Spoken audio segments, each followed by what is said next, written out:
Welcome to the home of the DIY movement, where we build stuff and paint things. All right, y'all, welcome back. Today is Saturday, February 21st, 2026. Gonna be back on the 62 today. No truck today. Where we last left off on the 62, excuse me, wired up the back half of the car. As you can see, we got the sockets ready for the bezels. I believe they were dropped off at Chrome last Saturday, so should be ready any day now. Today's project, man, is going to be something that we've been talking about for a couple years to see if this is actually going to work.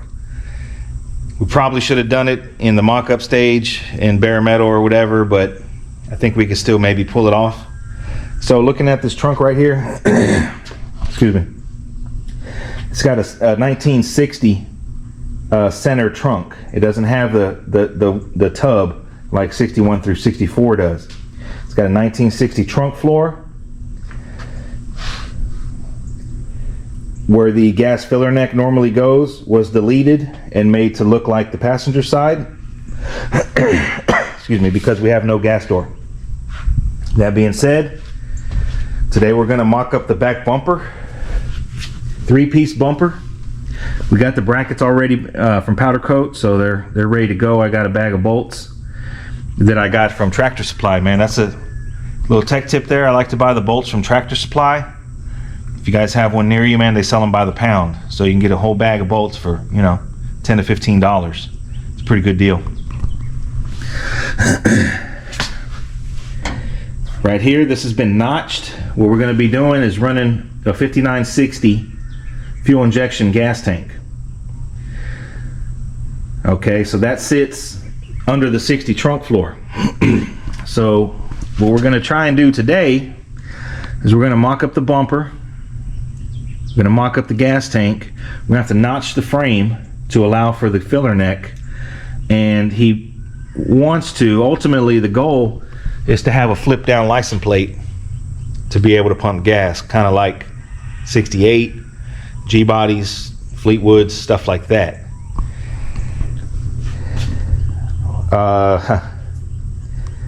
For the past couple years since this car has been here, every time we're done, we always have a debate on whether or not he's going to be able to put gas in it. Absolute worst case scenario is we would make a cutout right here and make the filler neck come up and then run a trunk mat. He really doesn't want to run a trunk mat, but that would be worst case scenario. So I told him last weekend that, I mean, my concern is not being able to put more than half a tank of gas in the tank at a time because of the way the gas tank sits so low. The filler neck is not going to be angled up.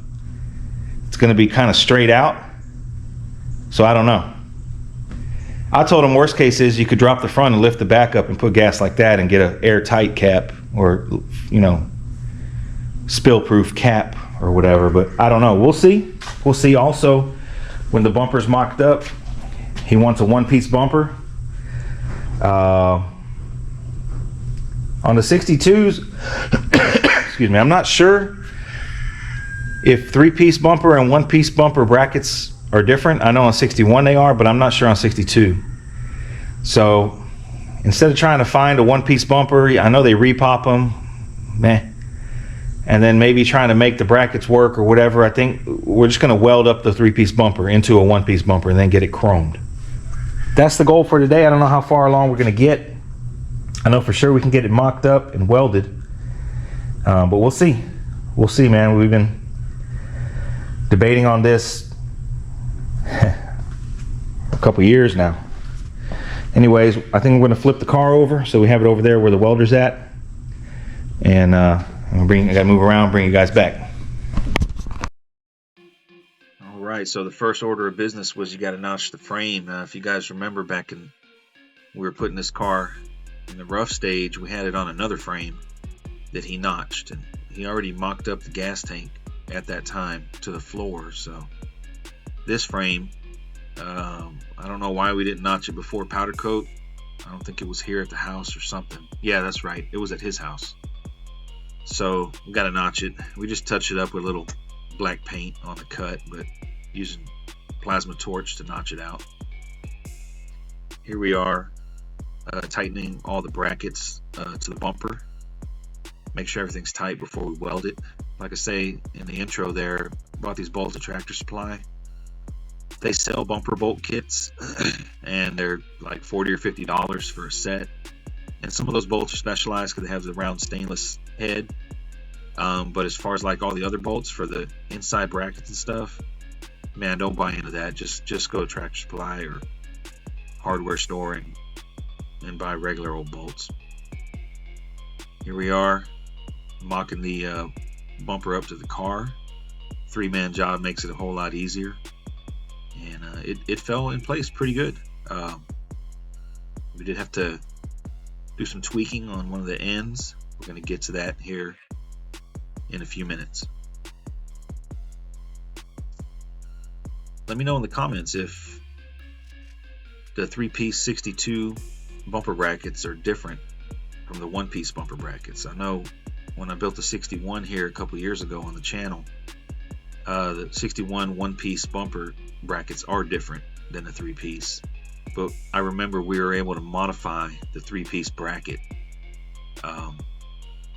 to make it work on a 1-piece bumper. It wasn't hard, just had to weld little tabs on to accept the bolts. He was on the fence about going with a repop 1-piece bumper, but we were advised by some guys that know more than us to stay away from those things. So we just welded up this 3-piece bumper. We used a MIG welder, and here he is welding it up. And the chrome shop is going to have their work cut out for them because this bumper, the 3 pieces are, man, they got a lot of dings and a lot of dents and all over. So we'll see how it comes back.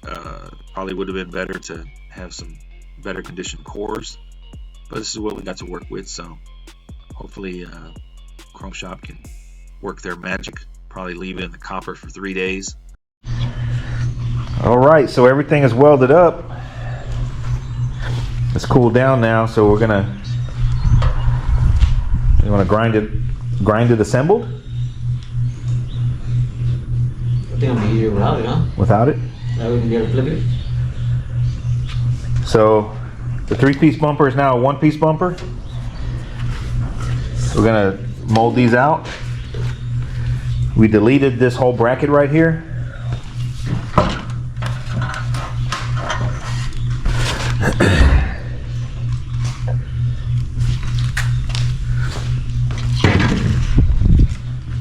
Because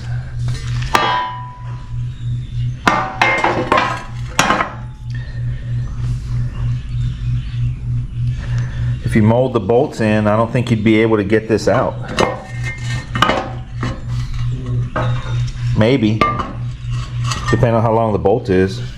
Plus, you really don't need this, I don't think. This is for reinforcement in an accident.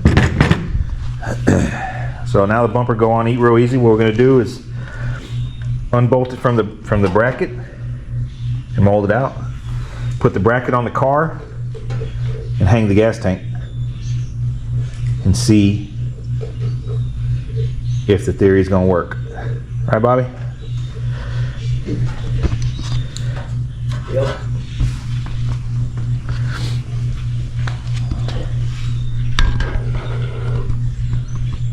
So I guess we start unbolting, man. Bring you guys back. Bobby, Slot the holes.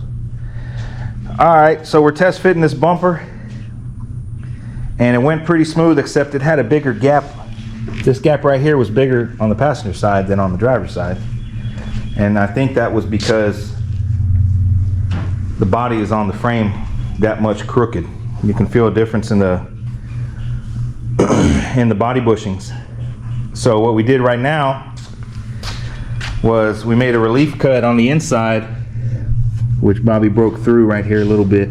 Anyways, it's slit on the inside of the bumper, and we used a rubber mallet to beat this side in to bring it even with the other one. That was a pretty good idea, Bobby. I like it. Looks good. Because we were going to slot the brackets, but then you can only go so much before you hit here. So now we have a nice even right here. So we're going to take it off. We'll show you the slit that we made, and then tack it up. Let's take it off.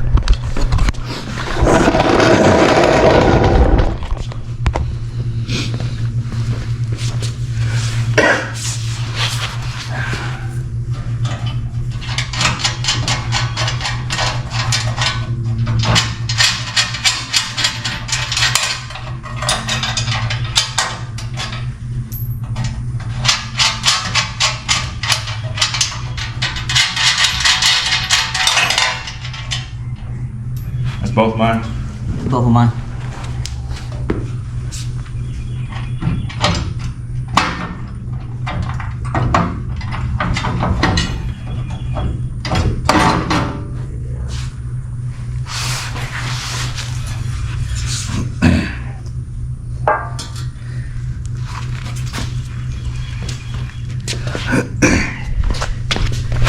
There's a little relief cut he made.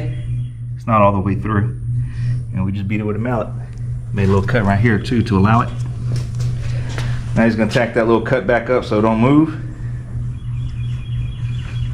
That's it, huh? Yeah. Then mark it one more time and then start on the gas tank. Here we are hanging the gas tank. This is a 5960 fuel injection gas tank that he got from Tanks and Inc. Same exact gas tank I put in the 60. These fuel injection gas tanks are a little deeper to allow for the drop-in fuel pump, I guess. I remember when I put this tank on my car, I had a side-by-side comparison to a regular gas tank versus a fuel injection gas tank. It's in the playlist of the 60 build, and I want to say it's about 2 inches deeper than a stock gas tank.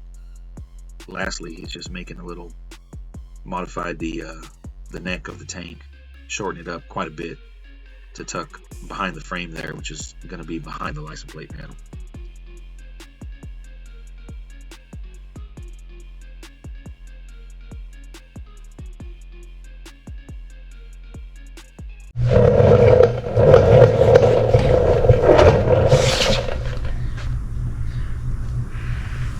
Alright, so the gas tank is on with the filler neck. What do you think, Bobby? Can't put gas. I think you're going to have to pump gas at the house.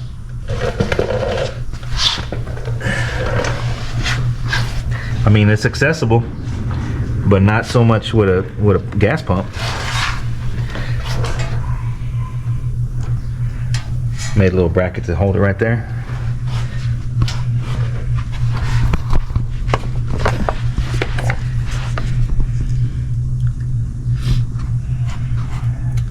And gas tank is already up. Other than that, I mean, I think that's going to be your only problem, is pumping gas and filling up. I don't think you can fill up. Can't fill it all the way. You fill up like maybe almost 3/4. Does it look like a tub or does it look like a gas tank? You talking about like a center tub? It hangs down a little bit, but so does mine. I think all fuel injection tanks do that for the fuel pump. Yeah, because the fuel injection tanks are an inch Deeper. Yeah. But from the side, I can't see it. Alright, so what we're going to do now is take this bumper off and finish smoothing it out. It's 415.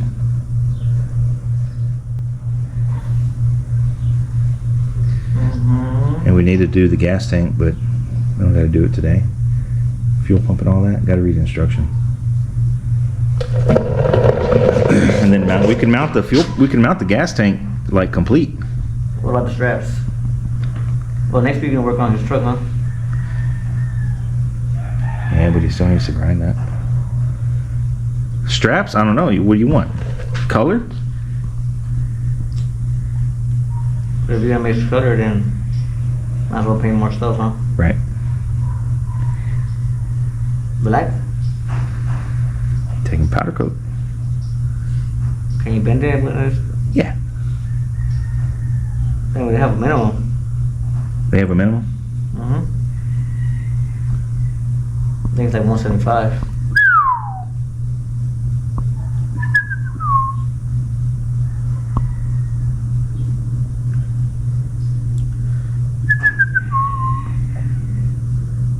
Do we have that Eastwood black paint? I might have some in the house.